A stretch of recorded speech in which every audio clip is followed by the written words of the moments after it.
if you're given sine 3x equals to that, and you're asked to prove that. So let me write it again in a clear space, which is sine 3x equals to 3 sine x minus 4 sine cubed x.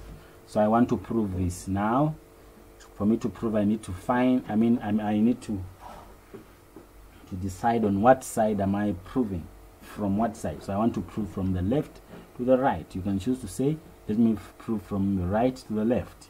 So if I'm proving from the left to the right, so I'm required to prove from left to right. So from the left hand side, which is equals to what? Which is equals to sine 3x.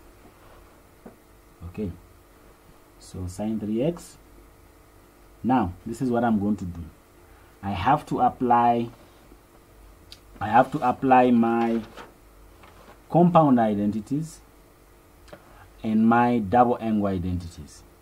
But in this case, since I'm given an angle that is not a double angle, but we can try to change it, or we can manipulate it to have a compound angle, and then this is what we do. So I will have, instead of having 3x, I know 3x can also be equals to 2x plus x. So I'll change 3x to 2x plus x.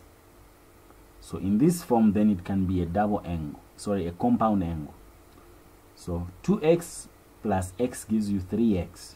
Since this is sine, I'll go to sine where the two angles are adding, because our two angles that we developed are adding. So I'll go to sine A plus B, and then I'll just take that, and then I'll say if A is 2x in that case and B is x, so that means it will be equals to sine x, so sine 2x cos x plus sine x cos 2x, and say this is equals to sine 2x cos x plus sine x cos 2x, something like that.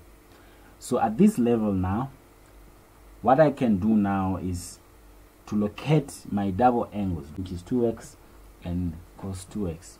So I have to change those to their identities.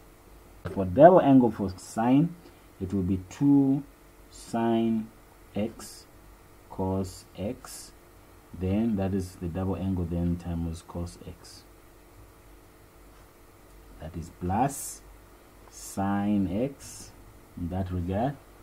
And then what is the double angle for that? Now I have to change that to a double angle identity that is equivalent to sine. So it has to lead me to sine, because sine is given on the right hand side. So I have to change that to a bracket 1 minus sine 2 sine squared x.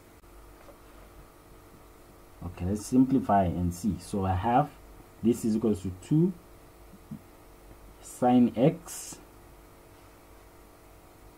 This becomes cos squared x, because it's cos times cos, plus, now let me open the brackets there, it will be sine x times 1, which is sine x, and sine x times that, it will be minus 2 sine, in that case, cubed x, because sine x times sine squared x, the sine and the sine x will become cubed, because this is a square.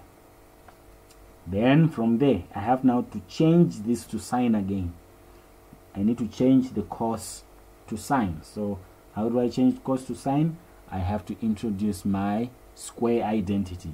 My squared identity says if I have sine a, sine squared a plus cos squared a, this gives you 1. Okay, so from this square identity, I have to make cos subject. How do I make cos subject? By leaving cos on the left hand side alone, equals to 1, then take sine the other side, minus sine squared a. So in this case, this will be equals to 2 sine x. I'll open the bracket, 1 minus sine squared a, then plus sine x, that's sine x, minus 2 sine cubed x. The next thing to do, I want to open that bracket. Then if I open brackets, this times that become 2 sine x, then 2 sine x times that becomes minus 2. The sine and the sine will become sine cubed, so this is x, sine cubed x, then plus sine x minus 2 sine cubed x, something like this. Then from there, what do I need to do? I need to collect like terms, put like terms together. So I have 2 sine x and sine x, they look alike, ne? So I have 2 sine x plus sine x, they look alike. Then I'll say minus 2 sine cubed x, then minus 2 sine cubed x. And from there, that and that will give me what? How much? 3.